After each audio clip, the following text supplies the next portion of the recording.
Assalamualaikum warahmatullahi wabarakatuh. Alhamdulillahirabbil alamin wa bihi nasta'inu ala umurid dunya waddin. Wassalatu wassalamu ala asrofil anbiya'i wal mursalin sayyidina wa maulana Muhammadin. Amma ba'du. Pertama-tama marilah kita panjatkan puji syukur kita kehadirat Allah Subhanahu wa taala dengan bacaan alhamdulillah, karena berkat nikmat dan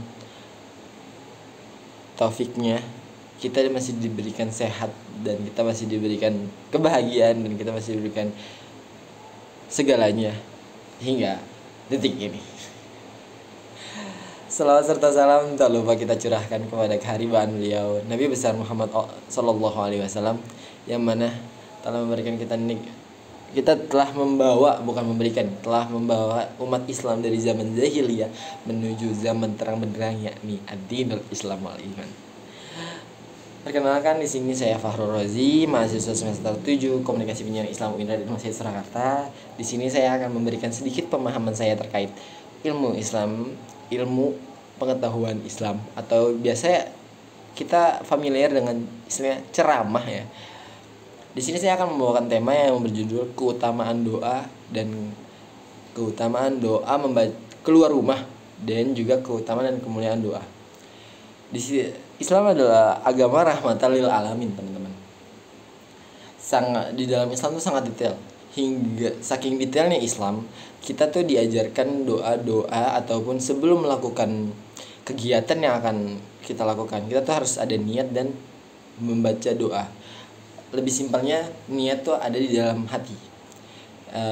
Karena al-umuru bimaqasidiha, setiap perkara itu sesuai dengan maksudnya. Dalam kaidah fikih yang tadi saya sebutkan itu merajuk pada hadis innamal a'malu binniyat. Jadi setiap pekerjaan tuh dihitung sesuai dengan niatnya. Misalnya kita kayak hari ini saya mau ngetek video untuk ceramah, ya di niat saya berarti mengetek video untuk ceramah, dan saya lakukan seperti ini gitu. Iya, Islam sangat detail sekali. Begitu juga dengan keluar rumah.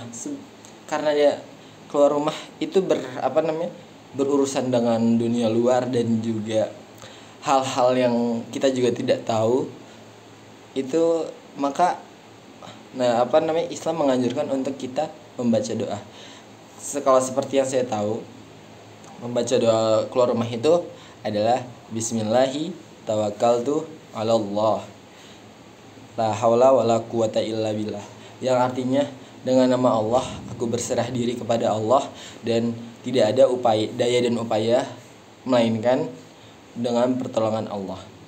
Jadi setelah kita membaca doa ini, selain kita mendapatkan pahala, dan karena kita berusaha untuk berserah diri kepada Allah, kita juga sudah melakukan segala sesuatu berdoa agar kita mendapatkan pertolongan dan perlindungan dari Allah Subhanahu wa taala. Terus juga keutamaan dari doa keluar rumah ini adalah agar kita selalu berserah diri. Kita tuh tidak sombong gitu loh, kayak badan kita, kita juga udah senantiasa kayak udah menjaga, gue udah siap kok, udah belajar taekwondo, udah belajar bela diri kalau misalnya diserang sama itu. Nah, itu tidak boleh, teman-teman. Itu sombong namanya, teman-teman. Kita tuh harus berdoa, teman-teman. Karena dari penggalan doa tersebut itu ada Bismillahi tawakkaltu 'alallah. Tawakkaltu itu berserah diri. Ya, karena kita tuh adalah manusia, kita tuh hanya seonggok manusia, sedangkan Allah tuh besar, teman-teman. Gitu kan. Seperti itu, teman-teman, dan selalu meminta segala pertolongan dan perlindungan dimanapun kita berada, karena segala sesuatunya yang terjadi di langit dan bumi itu hanya Allah yang maha tahu. Dan sesungguhnya kita termasuk orang-orang yang lalai.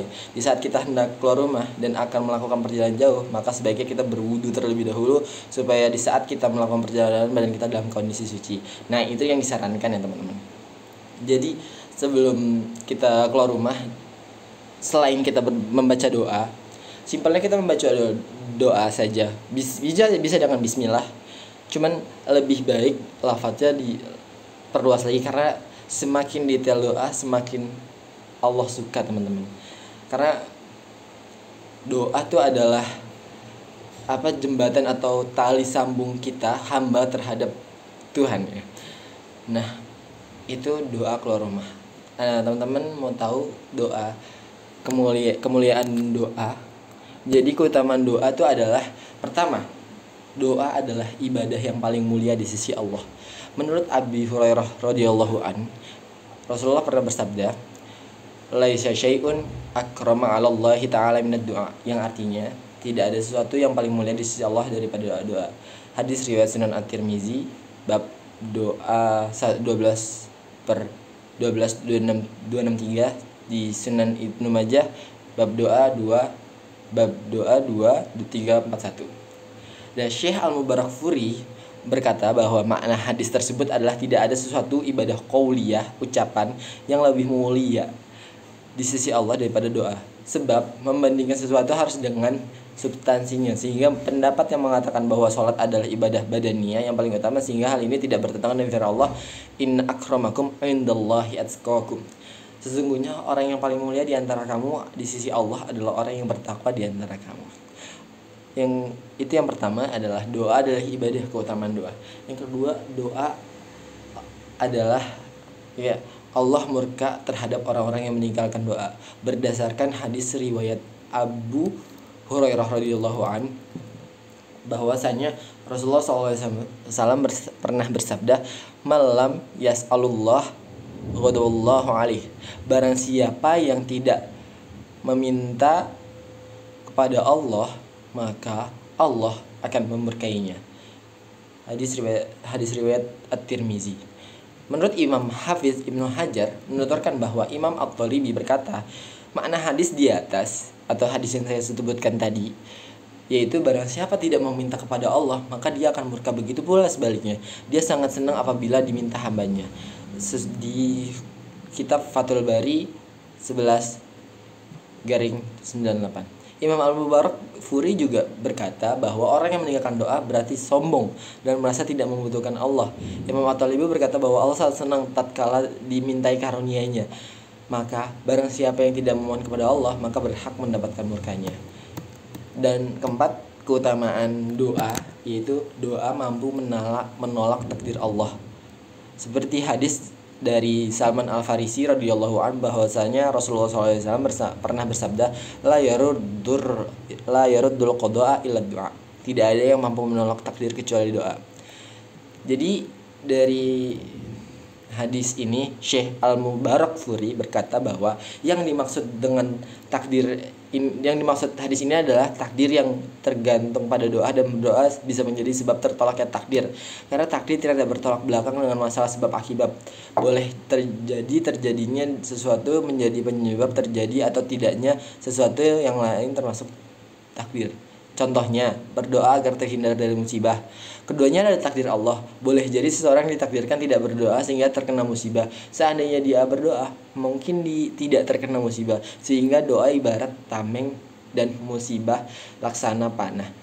Dalam kitab Mura'atul Mafatih di 7/354 sampai 355.